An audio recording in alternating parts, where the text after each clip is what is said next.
Good morning, everyone. I hope you all had an awesome weekend. I know I did. I went out on my annual fishing trip with a bunch of mates and got to switch off for a couple of days. So I'm rearing to go today. And I'm extra excited because we're shooting our first podcast episode under the Teaching Startups to Fish banner. The reason I decided to actually launch a podcast is mainly for a selfish reason. I wanted to improve myself and learn from people who are much better than me at certain things. There is a second reason, and it's pretty much so I can share the nuggets of wisdom with other startup founders trying to navigate the complex world of sales without spending years figuring it out on their own and becoming professional salespeople. All right, let's get into it. My first guest is a very close friend of mine, someone who I've known for over 15 years now. He's the co-founder and chief operating officer at K2X and an upcoming author, Alex Rorris. Alex, welcome to the pod, man. Well, Adam, thank you so much for having me, man. I really appreciate it. No dramas at all. All right, well, let's kick things off with a bit of an intro about yourself, a bit of a background, how'd you get into your professional career, and talk us through that journey. Yep, cool. So I think my real professional career probably started around the age of 21. Prior to that, I took a break from university and worked as a bouncer in King's Cross. Basically woke up one morning and decided I couldn't do that anymore. And I asked myself, what can I do where I can make a heap of money but not have to study? That's the dream, isn't it? Yeah, it didn't feel like going back to uni at that point. So essentially I came to the real estate industry. Now, worked probably 4 years in the industry at McGrath St. George, and basically started off immediately in a sales capacity. So I worked in a high-performing team there under someone called Mark Gable. He taught me a lot, but basically I was a little bit too big for my boots at that point and I wanted to go out on my own. So basically at 22, decided to leave that team and start working as a standalone agent, which is a difficult thing. So, sitting in front of someone at 22 and telling them you're the best person to actually sell their home is, as you can imagine, quite difficult. But it did teach me a lot, and basically spent the next couple of years doing that. Got a little bit sort of disappointed with the industry, and I think the market turned, which made things quite difficult. So I had a whole heap of stock that I couldn't sell. I was always very good at one portion of the business, which was the prospecting or cold calling, anything to do with the phones. And I had another gentleman who worked there by the name of Callan Richards, who was also in a similar boat. Basically from there, left the industry, worked in construction for about a year and a half. And then Callan had this really good idea of segmenting the real estate industry and basically just providing a prospecting service for real estate agents, which is what my current business is. So basically we started that. You helped us quite a bit with the actual startup phase of that business. We were obviously not too knowledgeable on how to actually start up a business. We're both very good salespeople, but really didn't know the first thing about starting a business. So I appreciate all your help there. And essentially from there, we've grown it to the two of us in Cal's backyard or his granny flat. And now we're a year and a half later, 37 staff. Oh, that is awesome, man. And yeah, thanks for that sneaky shout out. One thing that I want to touch back on, so you mentioned that you left at 22 and you decided to be your own agent and not work under anyone. But I also remember you telling me stories during that period that you didn't just do the main selling. You actually went and did your own prospecting. You did door-to-door knocking. You did cold calling and stuff as well. So was that a part of the job of normal real estate agents, or do they have other people that take care of that, or how does that work? Yeah, so I suppose it's probably one of the problems that we're solving. So the legacy system or the old system prior to us starting our business was you get to a certain point, you're successful enough that you're making enough money to hire someone, you hire someone, a junior agent or an associate agent, and you palm all your prospecting off to them essentially. Not all your prospecting, but you palm off all the real basic stuff, right? Cold calling, door knocking, your CRM calls, your database calls, like just the basics. Now, the problem with that is, most of these people are fairly new to the industry, right? So, hiring a junior, you're hiring someone that doesn't really know what they're doing. Now, there's 6 months where you probably have to train this person up to get up to scratch. And in that 6 months, they're probably missing quite a few opportunities. And an opportunity in real estate is $20,000 to $25,000. So if they miss 10 over that 6 months, we're talking $250,000 that's left out on the table.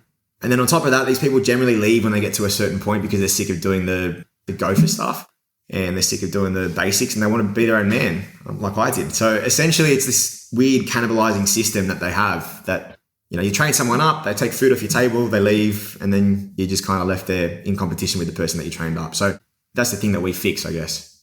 Tell me a little bit more about that. So you mentioned K2X, you and Callan started the company. So What actually made you come to the realization that this was a need, right? Like, why would you decide to take those phone calls away? Because they are a crucial part, right? Like, if I'm looking at our company, which is mainly software sales, those initial prospecting calls and phone calls, they're really important, right? You get a lot of information. And I know in software, people tend to split this out with sales development reps passing over their account executives and so on. But that flow of information needs to be really smooth. So if someone's outsourcing that to a company like K2X, there's a bunch of questions I have there. But I mean, initially, how did you come up with a solution? And, tell me at that point where the realization happened. Yeah. So I think, look, it was my business partner, Cal's, it was his brainchild, right? So I was lucky enough to be brought in to help him achieve that vision that he had. But I think in terms of what he saw there was a major issue in that the junior system was not working like we spoke about. Number two, there's huge amounts of data that these agents have that they're just not calling. And it doesn't matter what, like I've talked to, obviously we work closely with a lot of sales managers for many different offices, and it's just the same problem across the country. We're operating in basically every state except for Tasmania. We're coming for you, Tasmania. But essentially every single sales manager in every business I speak to has the same problem. These agents aren't calling this data. And I actually sat down with someone recently where they'd worked out the opportunity cost of all the listings that had popped off in their database that hadn't been called or hadn't been, the property hadn't been appraised for the last 2 or 3 years or had no contact was even made. And it worked out to well over $1 million. So there's huge swathes of money being left out on the table, right? So that's the second problem. And then I suppose the third thing is people just don't want to do it. And it's not being done well. So it's being done by these junior agents that don't really know what they're doing. And these senior agents just don't want to do it. And then there's other people that I suppose they want to do it, but just can't do it because they're scared or, it's daunting for them. It's quite a scary thing for a lot of people. So there's some reasons behind that, I guess. Now that's a perfect segue. Now I want to talk more specifically about cold calling, right? Mm-hmm. Like a lot of people, I've come across a few people actually, saying that cold calling's dead. Cold calling doesn't work. There are better ways. Mm-hmm. So on a surface level, does it work? Absolutely. So I built my whole business off it. So, essentially, I built both sides of my business. I built off it. So essentially what we do, our bread and butter is cold calling for agents. Now we have a guarantee of how many results we're going to get every 200 calls that we do for them. And if we don't hit that guarantee, they don't have to pay us at all. And that's just us coming from the real estate industry where you only get paid if you're successful, right? So we move that into our business and they really like it. So I suppose if it didn't work, we wouldn't be getting paid, right? So we guarantee results. We know it works. On the flip side, basically the first 30, 40 clients that we got all came from cold calling. Now, it's difficult to get someone to subscribe to any large service or, hey, sign here on the dotted line in a cold call. It's very difficult to do that. What cold calling is great for is establishing a relationship, moving that person into like a trial or even just a database and then nurturing that to get them to a trial. Once the trial is done, if your service is good enough, they're going to stay on. And we know that if these people actually use our service, they're going to continue using it. So our main mission at the start was get this person to just try it. That's what cold calling is great for. Sorry. That's right. No, so yeah, it's not the old school Wolf of Wall Street, buy now, commit now. You're not going to, give us your money. So that's a really crucial point, right? Developing that relationship in the early days. And one question I have is why not use email, LinkedIn or socials? It's picking up the phone brings up so many anxieties. People shit themselves essentially, right? 100%. Like picking up the phone, calling someone. So it's why do you choose the hardest avenue? Tell me. I think it's not a matter of why not use socials. You should be using both, right? They're both really effective in their own way. I think socials are just something that you have to be using at the moment, right? It's just the new thing, and everyone's on social media, everyone's on Facebook. It used to be just a certain age bracket. Now it's everyone from 12 to 80 are using some form of social media. So you need to be on there. The conversion rate I find is usually higher in socials in terms of actually getting a result, and that's usually because these people have clicked on something and they have some form of interest already. The leads are warmer. However, it's kind of harder. It's a little bit harder to control how many leads you get, right? And it's less predictable. I know probably on a larger scale that sort of balances out, but for us with our socials, I know some weeks we can get 5 really hot leads that are going to convert, and some weeks we'll get none. I know when I do cold calling that I'm going to get a certain number of results. Every 200 calls, I'm going to get 10 to 20 results. So that's predictable. It works. And I know from there, the conversion rate to get them actually on as a client is usually around 40 to 50% if I go hard enough at it. Yeah, cool. I think one thing that we forgot to separate out earlier on is the difference between cold calling as a service for K2X and then cold calling for business needs, right? To generate your own leads and to actually get the business coming into K2X. Yep. So mainly the service that you guys provide is calling through a database, cleaning data and calling for agents. Correct. But then on the other side, when you're using your socials, it's more about lead generation for K2X as a company. Is that correct? Correct. Yeah, awesome. I just wanted to make that clarification.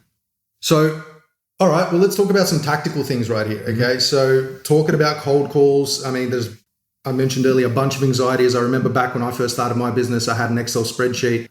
And I had names, phone numbers, and I was targeting tradesmen, right? Like I was calling tradies. Try calling a fucking tradie at 2 p.m. while he's in the middle of a job on like a Wednesday or some shit. And you're calling him and trying to sell him something. And he literally just tells you, mate, fuck off. Yeah. Like stop calling me. So 100%. I got kicked a few times and it was difficult. So talk to me a little bit about, how do you prepare for a phone call? What actually goes into that whole, scripting, tonality? Talk to me a little bit about that. Right. A couple of things. The whole fear aspect, I mean, it's just something that everyone experiences. I had the same thing. I remember sitting down on my first day in real estate and basically I was doing a free trial for someone who's a friend of mine now. His name's Bill Tunius. And basically he gave me a stack of papers with some numbers and just said, let's see how good you are. Didn't tell me what to say, just kind of put me in a room. And I was sitting in front of the phone going, how am I going to do this now? What am I going to do? So essentially I was ringing people asking if they wanted to sell. As you can imagine, I got told to fuck off plenty of times. And I mean, you do enough calls, you're going to find someone that wants to sell, right? So I did find someone that was actually thinking of selling by like 3 or 4 o'clock that afternoon. Didn't know how to book the appointment, kind of stumbled for about 5 minutes on the phone when they were like, do you want to come down? And I was like, yeah, sure. So anyway, got that. And then I remember sitting down the second day and just going, I can't do this for the rest of my life. There is no way I'm going to be able to do this because that anxiety is so strong, right? It almost feels like a life and death situation, that fear, right? There's a good reason for that. Social rejection is so scary because, I mean, if you go back far enough, we're talking about tribal days, social rejection or being excluded from the tribe actually meant certain death, right? So that's a remnant from that time where it's the most terrifying thing ever, isn't it, right? Getting rejected. And if you think about it, it's such an illogical fear because sitting in front of the phone calling Margaret from 15 Harrow Street or whatever it might be, whether she likes you or whether she doesn't like you or whether she tells you to piss off or whether she tells you to come down, it has no real bearing on your life besides, hitting your KPI. So it's an illogical fear, but it's so strong. And I think, how do you get over it? It's just knowing that you're going to get told no, knowing that you're going to get told to piss off. I had a really good lesson from one of my mentors, Matthew King. And basically every time I'd get a yes, get up and sort of do a little dance and like look at him like, do you see that? And he said to me, mate, I'll be more impressed when you get 100 no's. And I just didn't understand that at the time, but now I do. I mean, if you make the no a KPI, if you get enough no's, you're just going to get a yes, right? You're going to find someone that actually does want the service that you're selling. So rather than going, yes, I got someone, make the no a target. Get 50 no's, get 100 no's, and you will get a yes. And then I think if you make the no the target, it takes the fear away from it a little bit. And I think on top of that, knowing your script, knowing your objections is massive. There's only a set number of objections that you can actually have. So if you know them and you know a rebuttal for them, then it really takes the fear away from actually receiving that objection. Does that make sense? Yeah, no, it definitely does. But what do you do? I love that reference going back to the tribal days, by the way. That was awesome. So what do you do in a situation where, you're starting your business, you're at a point in your company where, you're like, shit, I need sales. I'm not a salesperson. Mm-hmm. I don't have any staff. I'm bootstrapping and I need to make these phone calls. Mm-hmm. What most people do and what I see happening all the time is people opt for, I'm just going to send one email and see if they get back. When, first of all, I think Zoom Info, actually a platform that we just signed up to, they released some stats that it takes on average about 10.3 touch points before someone actually responds. So your one email is just going to get lost, right? Yeah. But people tend to opt for that option because it's easy. You're hiding behind the computer screen. No one knows who you are and you're just sending it out. So what are some things that founders can do to come up with their script and sort of foresee some objections? And I mean, if there's an objection that you haven't come across before, how do you answer it? Okay, so I mean, on the fly, if you're getting an objection that you haven't really heard before, it's quite difficult to sort of come up with something on the spot. However, you can sort of predict the main objections you are going to get depending on the service you have. Now, if you understand how to handle an objection as a whole, then it doesn't actually matter what objection you get. This is a bit more in-depth. It's quite an advanced thing in terms of cold calling, but I mean, really what you want to do is isolate the objection, understand the objection more, get some more information and use that information to actually overcome the objection rather than throwing hard selling at it, right? So if someone says, I'm using a junior agent, well, we're better than the junior agent, and we promise you these many results, that's hard selling, right? And it's the quickest way to turn someone off in a cold call. But if someone says, look, man, my junior does that. Cool, man. I mean, can I ask, like, how long has this person been in the industry? Probably 6 months. Cool. I mean, so he's someone that's fairly green, yeah? Yeah, 100%. he's probably not as good as you are in terms of prospecting, right? No, probably not. Cool. So would it be fair to say that he's probably going to be burning through some opportunities? Yeah. In this sort of period over the next 6 to 12 months, he probably will be until he's trained up. And you're training up yourself. Yeah. So he's taking time out of your day. Yeah. Yeah. Cool. So I mean, hypothetically, if each opportunity he burns, let's say there's 5 or 10 over the next year, is worth 25 grand. Now you're now leaving 125 grand on the table, right? Just so that you can train this junior up who might leave anyway. Can I ask, why don't we do a 200 call trial? That'll give you a really good understanding of how we compare to your junior. If anything ever happens with him, at least you have us there that you can use us, right? And I know once I get him into actually using that trial, that he will continue on with our service and run us alongside his junior. It's not about taking the junior's job. It's just I know that he will actually benefit from the service and run them together. We can't go to opens. We can't do the things that he can. But essentially this junior can't really service the database like we can. And there's a high level of business acumen there, right? Because, just listening to that script, I heard a lot of... Have you read Spin Selling? Spin Selling? No, I haven't. So in Spin Selling, they go through the different series of questions. So situational, problem-centric, implication, and need payoff questions. Mm-hmm. And when you were running through that script and you were talking about, how many opportunities is it going to burn? What's this going to look on your run rate? Is it fair to say, X? It reminded me a lot of that book, right? And having that knowledge to stop and actually talk to them about what it means for their business instead of just pitching a solution and saying, blah, blah, blah, blah, we can do this. Yeah. To me, that's super, super important. And I don't know if it's easy to teach. I'm thinking about that right now, and we're hiring for an account executive at our company, and we're going through a different process where we're doing trait-based hiring, right? So business acumen is definitely one of those traits that we're hiring for. Yeah. But what I don't know is, can that be taught? I mean, do you have any insight on that? Yeah. So, I mean, it's difficult. I'm trying to do it now with my top guys. So I have a lot of the top guys that, started off as callers, call staff for us, calling buyers and sellers for real estate that have now moved into a BDM boiler room that we have to bring on new business. And they're learning as they go. And I think it can be taught. It's just a difficult thing. You have to understand the concept first, right? So going back to that example I gave, had he said, I'm digging, right? So I'm asking the questions to actually find the information that I need to actually find an avenue. Now, regardless of what he says, I have an avenue. And you need to really think about what those avenues are before you make those calls. But had he said, is this someone who's fairly new to the industry? No, he's been here for 2 years. Cool, man. So, he's obviously really good at what he does, yeah? Yeah, he's really good. Awesome. Do you imagine that he might at some point want to probably go out on his own and start his own thing, be his own man?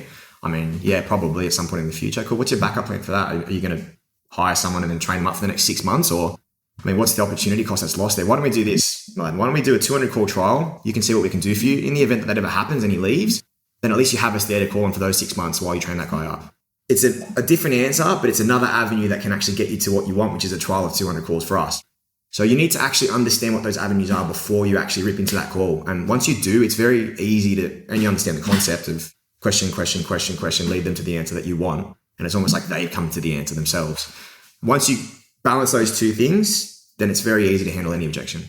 Oh man, that's awesome. And another thing that just reminded me of is when you were like, okay, do you think that he may want to go out on his own and things like that? It was John Barrows from JB Sales. He actually has a formula that he goes through and how he prepares for questions, but there was one that he talks about. They're called impact questions, right? So, what sort of an impact is this going to have, or getting them to think about the impact of what they're doing now and things like that. He explains it in a much better way. So follow him up. JB Sales is awesome. Dude, there was so much that we covered there, and it was great hearing your scripts of when you're actually engaging in those conversations. But I want to take it a step back because a lot of people get shut down on, hey, Mary, it's Mladen calling. Hey, look, I'm busy. Bye. I'm not interested. Bye. So how do you deal with that situation? Yeah, cool. So there's a couple of different things. So number one, you always want to confirm that you're speaking to the right person when you start your script, right? So a lot of people just roll in with, hey, Mary, and sometimes you're not speaking to Mary and it's just a burnt opportunity there. So, hey, is this Mladen? Hey, is this Mladen? Energy is really important there. So you're going to get, it's Mladen. But your energy, right, is going to be the most important thing in that first 3 to 5 seconds, because they're going to decide whether they actually want to continue this conversation with you in that first couple of seconds. Now, if you are lucky enough to not get shut down there, then what you really want to do is preface the conversation and preface the time frame for the conversation. So, hey, Mladen, I'll be super brief, or I'll be 30 seconds. And then you have their attention for that 30 seconds, right? Or you should. I think everyone's had that situation where they've received a marketing call and basically the person starts talking, rolling into, I get them all the time from charities I donate to. It's like, hey, it's blah, blah, blah from Red Cross, and we just wanted to thank you for everything you're doing, the really good work, blah, blah, blah. And then it's just like, I'm stuck there going, how long is this going to take? I know what you want. You want to get an increased donation. That's fine. Just ask me for it. I'll probably give it to you. Right. But it's difficult to actually tune in when you have that. So I'll be 30 seconds or I'll be super brief. You should have a very short window to actually capture your attention there. If someone is busy, hey, I'm really busy, you can determine as to whether or not you want to push past that or whether you want to give them that time, and that's really up to you. But even there, if someone's, hey, no, I'm really busy, no problem, I'll be 30 seconds, and then continue into your script, right? So that tends to work for what we do. I think for a business to business call, probably not as much, but for, hey, we're popping out to your street to give appraisals to your neighbours, it's very easy to, if you hear I'm busy or I don't have time for this call right now. No, it'll be 30 seconds. We're popping out to your street in Harris Street. Just wanted to let you know that we're going to be seeing a couple of your neighbours. Did you want to get an update while we're out there? Bang. Generally, if you push past that, I'm busy, I actually found the success rate is actually higher because that's their brush off. That's them trying to actually say no. I've actually found like 50 or 60% of those people that say no will actually say yes to the appraisal after you push past it. And I don't know why that is. I'm not sure about the psychology behind that, but it does work. So there are a couple of things. But basically, what this sort of leads me into, and what might be a good little segue into one thing that I think is probably the most important thing in prospecting. It's what I call the holy trinity of prospecting, right? So what that is energy, tonality, and confidence, right? So if you have these three things, you should get significantly more results than you normally would. If you have two of those things, you should be able to get through your day. If you have one of those things, it's going to be really, really difficult to actually get many results. And if you have none of these three things, you're not going to get anything, right? So energy, tonality, and confidence. Like obviously it'll help to define these terms, right? What's energy? Energy is just the way you feel while you're doing your calls, right? So, I mean, everyone's had those days where it feels like you have the Midas touch, right? You can just, anyone you speak to, you're going to get the result you're after. It feels that way. Your legs sort of bouncing rapidly, you're waiting for someone to pick up the phone, and the only thing you're thinking is someone answer so I can get the result that I want, right? Someone pick up. Then the other days, it's like you can't do anything right. You're sitting there, doesn't matter how hard you try, doesn't matter how enthusiastic you are, you're just not getting what you want. What's the difference between these two situations? It's one thing, your energy. The discrepancy is energy. So, I mean, really, you want to ensure like that you actually sound like someone that's enthusiastic and someone that's professional and you really want to sound like someone who actually likes what they do. So energy is important. It's a notoriously difficult thing to fake, right?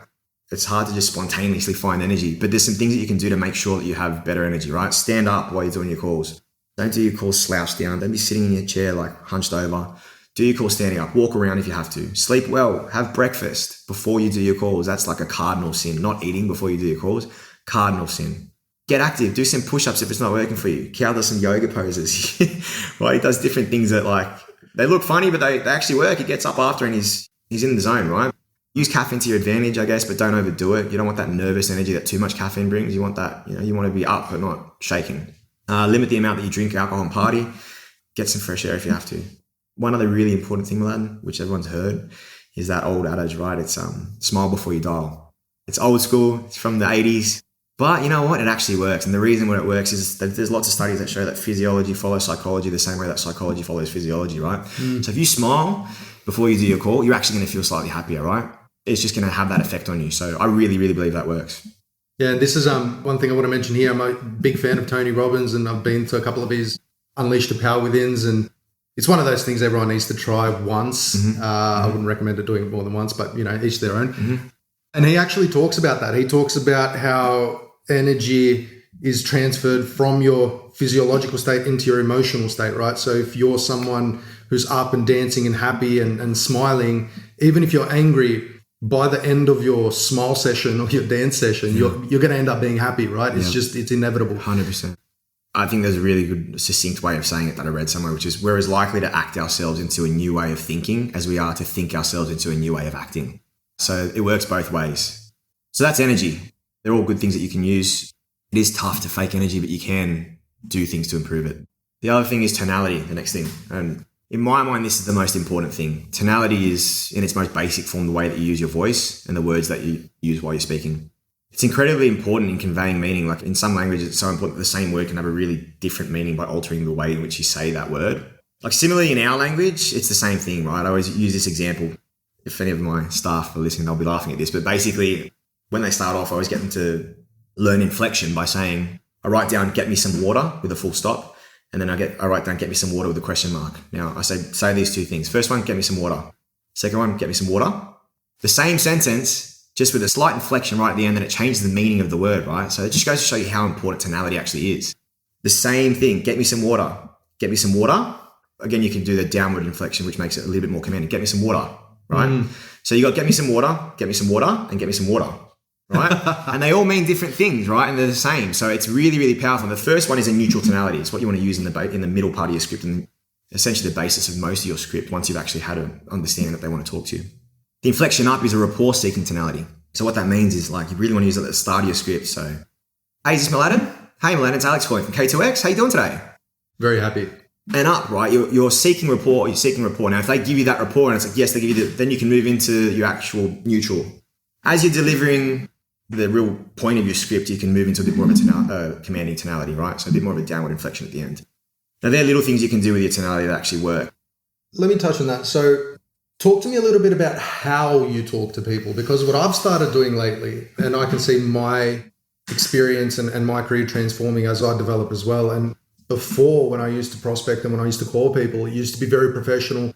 Good afternoon, this is Mladen calling from whatever. Yeah. But now I've literally just put it in my mind that everyone's a friend and I'm just going to be myself. So when I call people, I'm like, hey, John, how you been?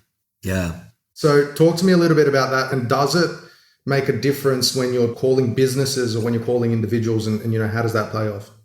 Yeah, it does. So look, I suppose it's something that I think most people come to that realization, right? And I had that when I was in real estate because I thought I had to be the typical real estate agent for people to respect me and want to do business with me. Suits and ties, right? Right. And I remember someone, I can't remember who it is, I wish I could give you a shout out, whoever it was, but someone said to me, people don't want a real estate agent, they want a friend in the industry. So that always stuck with me. And I remember when I actually heard that, people don't want a professional real estate agent, they want a friend in the industry. I started relaxing a little bit, started treating people like people and started being myself, and I was more authentic, and then I just started getting business.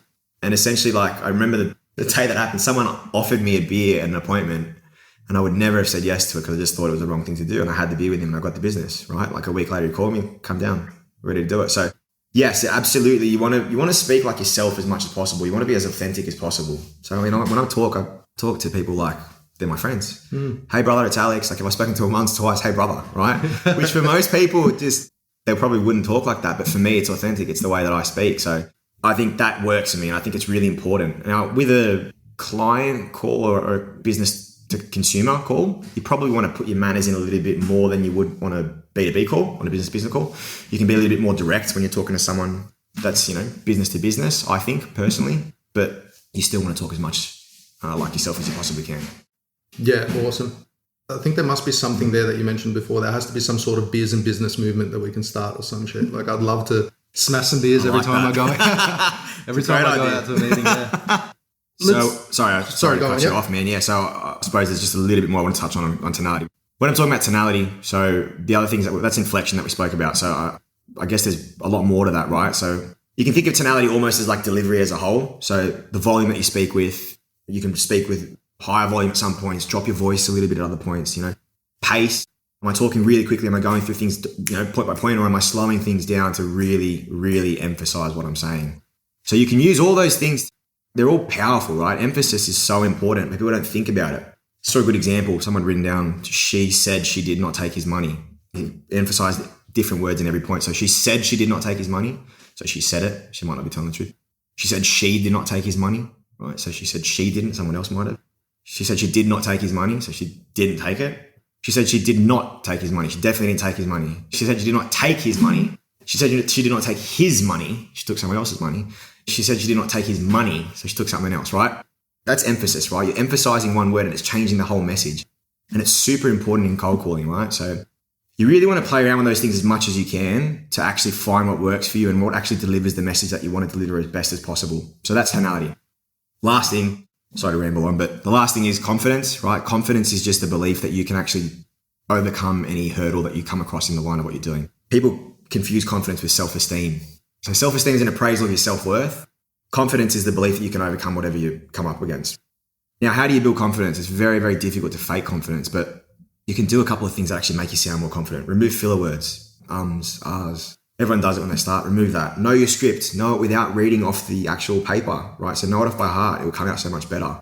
And then obviously know the objections that you're going to come up against. Aside from this, being assertive in the conversation is really important as well. So don't let other people run the conversation for you in a cold call. You need to direct them. You're in the driver's seat. You can overcome anything that comes across your path that way.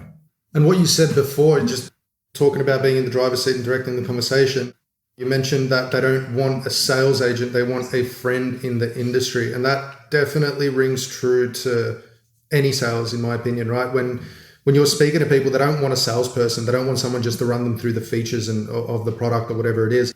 They want a trusted advisor, essentially, right? They want someone to be able to take them, figure out what they need, how can they actually help solve those problems, what that will mean in terms of ROI, and advising them on how to get there, right? So I completely agree with that. 100%.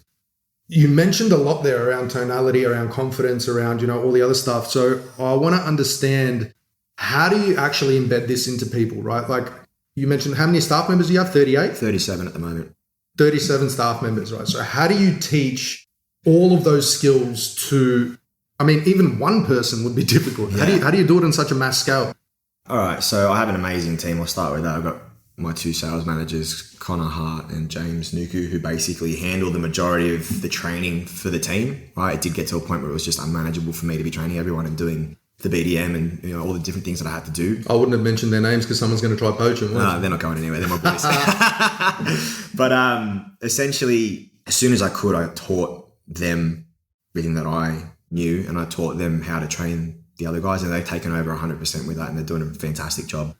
In the initial stages, I think I remembered when I started in real estate, I was just kind of starving for knowledge at the start, and they did really good training and role plays. Like I do regular role plays with my guys, and I got that from the McGrath St. George that I worked at, and it's a fantastic thing to keep people fresh. But I think at the start I was looking for the real basics and I couldn't find them. What do all the terms mean? What's the initial cold call look like? What's the best way to run that? What happens if you get a no? How do you dance away from that no and come back to get a yes? All these different things. Now, I basically sat down and I wrote out everything I knew and wrote out everything I had learned, and I modularized it into an 8-point system, which you've seen, Aladdin. And essentially, I made sure that I taught each of those modules one by one before I actually moved to the next one. I tested them on it the week after. I made sure they understood it.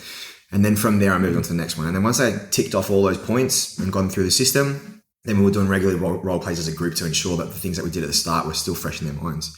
And that's essentially how I did it on a small scale. And then I think having the guys help me out in terms of doing it on a larger scale has been a big game changer as well. And what I really want to know is, how do you know what to teach at which point in time? Or do you just follow that set structure, and then once the training's done, then you just keep it all fresh? Or is there sometimes, industries change all the time, and the way that sales is handled changes frequently, right? Yeah. I was listening to another podcast recently, and there was a guy talking, and he mentioned, damn it, I forgot his name. I wish I could give him a shout out. And he was talking, and he says, whatever advice I say, or whatever I say is valid for the next 24 hours. Right. So like after that, it's not valid, right? Yeah. So how do you keep up to date with that, and how do you know what to train people at what points in time? Well, you got to stay on top of things, right? You got to see what's changing. You got to see what's different. I'll give a good example. What worked for me in terms of cold calls 5 years ago, 6 years ago when I was in real estate does not work now that I'm running my cold call business. And there's a lot of different reasons for why things change. Like in this example, there's a lot of studies that show that people's attention spans are diminishing or they're shortening in the modern day, right? There's plenty of info on that. So that call that I did before, which is centered around what's just sold in their street, and then, we're going to be popping out off the back of that sale because a couple of your neighbors were curious to get an idea what their places are worth now, just doesn't work anymore, because by the time you get through the information of the call of, this just sold as a 3-bedroom, 2-bathroom place, ended up selling for $1,560,000, they just don't care, right? Because you've lost their attention. So we've had to shorten that and change things, and it's just trial and error. You have to see what's working, what's not working. You have to research. You have to listen to podcasts. You have to keep learning. Or even if you make a mistake, it's okay to go to your team and go, "Hey guys, we've been trying this. It hasn't been working. Let's switch this up." We did that recently with our BDM team. We just found that getting someone on for a trial was working significantly better than getting someone to lock into a 3,000 call campaign. So we told them, "Hey, I know we said that didn't. It's not working. Let's move to trials." So it's okay to do that as well. And do you do any A/B testing, like with your scripts? How do you know the script is going to be 100% effective, or do you trial one script and then go on to another one if it's not? Right. So the principles of the script is really important. So I don't think it's so much about the script itself. It's the principle of the script, right? So the techniques that you're using in the script. And I actually charge a lot of businesses for actually script writing. So we write their scripts for them. We charge them a small fee. And I haven't had a single person come back to me and not say, "Hey, this is so much better than what we were doing." The reason for that is that the principles, the sales principles in that script are what make it effective, not the word for word. There's lots of different examples. Maybe one small one I can give is like when we get a no in terms of reaching out for an appointment, essentially we'll ask for the email as a secondary option. Now, the reason that works is if you want something, you put a much larger or a bigger ask first, and then you get the second thing, which is what you actually want, which is the email. Put that second, then it seems like a much better or much more reasonable option in comparison. That's one. And then asking for the email, essentially we'll go, cool, hey, what am I going to do for you? Instead, once every couple of months, we send out an email to let you know what's happening in the Sanssouci market, price movements, that sort of thing. That way you can keep track of the value of your place. And if you ever need us in the future, you can call us. How does that sound? Right? So now I've ended that with, that way you can keep track of the value of your place. There's the benefit for them. Mm-hmm. What that means for you is what we call it, what that means for you. And that way you can keep track of the value of your place. And if you ever need us in the future, you can call us. How does that sound? So what I've left it on is, if you ever need us in the future, you can call us. We're not going to call you again, right? I'm putting the power back in their hands, and then I'm asking, how does that sound? So when they're hearing that script, they're not thinking, how does the email sound? They're thinking, how does it sound if I never call you again, right? So the answer for most of these when they're cold calls is, yeah, sure, fantastic. What's the best email to send that to? And then at that point, they'll give us the email. From there, they'll start receiving good information from the agent, and they're quite actually happy that they actually said yes to that. So the principle, and back to your question, the principle is what's important. It's if you understand the sales principles of what you're trying to do, then your script is just going to work regardless of the minutiae of it. And when you were talking there, it just flagged in my brain that business acumen of figuring out what's the benefit for them, what's the benefit for us, how do we actually having that bigger ask first and then going for the smaller one.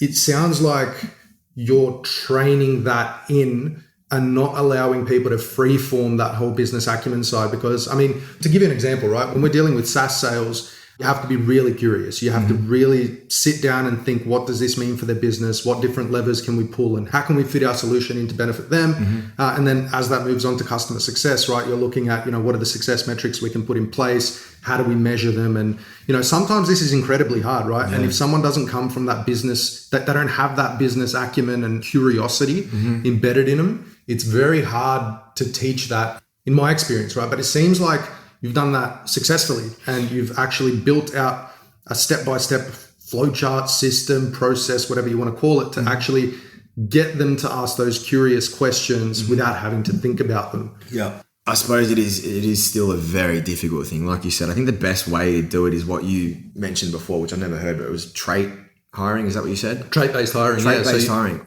Just to explain what that is, from our end, we're looking at business acumen. So we're measuring, are they curious? Can they think about business problems? We're tracking for good human. That's really important, maintaining culture in a startup. So, you check for any flags around, victim mentality and things like that. We're tracking for drive.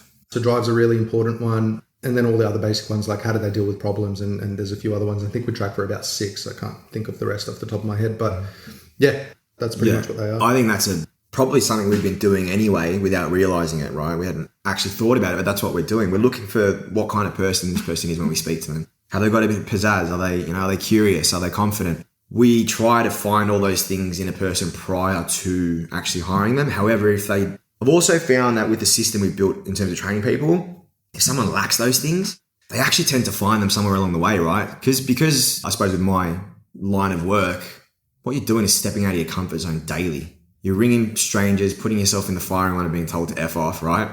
And I've had people come in and they just can't even say hello, right? Because we're desperate for staff at one point and we're just hiring whoever we're trying to hire 2 a week at the rate we were growing. And we were hiring some people that just probably weren't what we wanted at the time. But now those same people that you couldn't get a peep out of before, couldn't even say hello with confidence, and now running a team in some situations and are really coming into their own as a person. So I think you can teach it depending on, I think business acumen probably a little bit different, but for what we need, we can teach it, I think. That's awesome. And I've heard countless stories of people who are introverts and they hate, going out speaking to people, and it causes a lot of stress and anxiety for some people, right? Like it's not an easy thing. And they've actually taken the reins and gotten into like a sales development rep role where you're pretty much punching out 50 cold calls a day and staying on top of your cadences and things like that. So, people can definitely change, but it's all about stepping out of your comfort zone, in my opinion. And that's, going back to the origin of this podcast, right? Stepping out of your comfort zone for startup founders who most of the time they're highly technical, right? They're coming up with a product, a new solution, new artificial intelligence algorithm, whatever that may be, right? And then a common misconception is that once you actually build it and they will come, right? So you build the product and then you put it out onto the app store or on the internet, wherever you're selling it, and millions of people are going to come on because you have the best solution in the world. That doesn't happen. You need to be able to sell your solution. 100%. And in the early days when you've bootstrapped and you've spent, you know, even if you're lucky enough to spend 250, 300 grand on your startup, which most people don't have. But if you spent that money, you don't really have anything left to hire a salesperson. Yeah. And in those early days, it's really, really crucial for a founder to be able to sell their own product, right? Because if you don't believe in it, if you're not able to sell it, it's going to be very hard to get a salesperson to come on board and be able to sell your product, right? So I think stepping out of your comfort zone and really getting out there and giving it a go is crucial. But I think there are also many things that you can do, like listening to this podcast, for example, 100%. to cut corners. I'm a massive fan of cutting corners, right? Like my whole life, I always look for the biggest, what's going to give me the biggest impact in the shortest amount of time possible, right? Yeah. Hence why I created my online course, this podcast, you know, just trying to get as much done in as short a period of time as possible. So it's always upskilling, staying up to date, and you don't have to become a professional salesperson. Just learn the fundamentals. Learn the basics, yeah. That's where I stand on that. Have you got a different opinion? No, I agree with you 100%. I think just depending on the length of the sales cycle that you're in, it can be difficult in some industries where you're looking at a 2-3 year timeline before you actually get what you want out of someone, like real estate, for example. It can be difficult to see the effect that the prospecting has. In an industry like mine, like if I go back to the office now and I bash out 100 calls, I'll probably put on 5 or 6 people that actually want to use my service next week. And so the rewards, they're much quicker than it was when I was in real estate. I've seen both sides, and it can be disheartening, I guess, to probably, you know, be starting up a business and not seeing an immediate result on those. And I think you have to really ascertain whether or not is it what I'm saying, is it what I'm doing? Can I improve that by listening to podcasts? Can I improve that by, you know, reading a book or listening to professionals? Or is it just something that I need to continue at and nurture this relationship for longer because the sales cycle is longer? But no, 100% agree with you fully. What you mentioned there is you're still out, you're punching out cold calls and you're doing things like that. I mean, that's when people start climbing the ranks of management. I mean, not even management, right? Like when you're looking at account executives that move from the SDR position into an AE, instantly they rely on SDRs to feed them in leads. Like, oh, you know, where's my SDRs? You know, where can I get my leads from? And it's very rare to come across people that actually, even in the senior positions, are still sitting there punching out $50 a day and, you know, actually getting on the phones. And 100% it is. Another story, I heard the other day. I was listening to a podcast, again, JB, John Barrows. He was talking about when he was an SDR and his manager came out while he was sitting with his colleague and he goes, how many cold calls have you done today? And turns around and goes, the fuck? How many cold calls have you done today? And he also said, like, it is a fireable offense. Like, you should have kicked him out. But what he did was the next day he came into the office and he left his door wide open.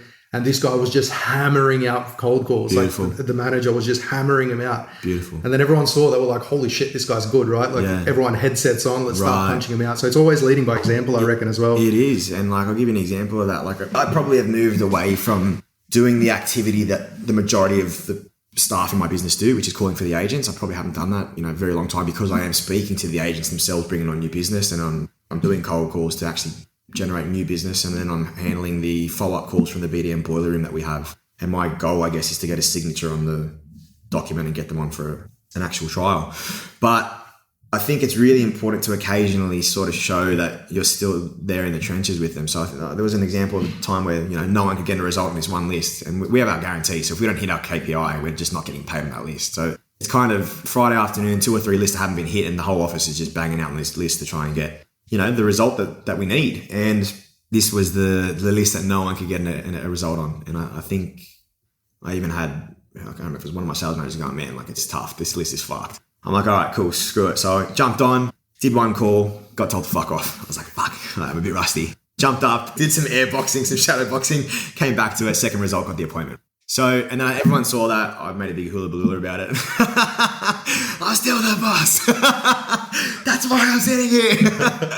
But I think it's important to show that lead by example. Get in there, and if there's something that everyone else can't do it. You're the leader. You're not the boss. I shouldn't have used the word boss there. You're the leader, right? And you need to. I remember at the start of my business, I think a lot of people don't know this now because they see me sitting in my office doing the BDM calls.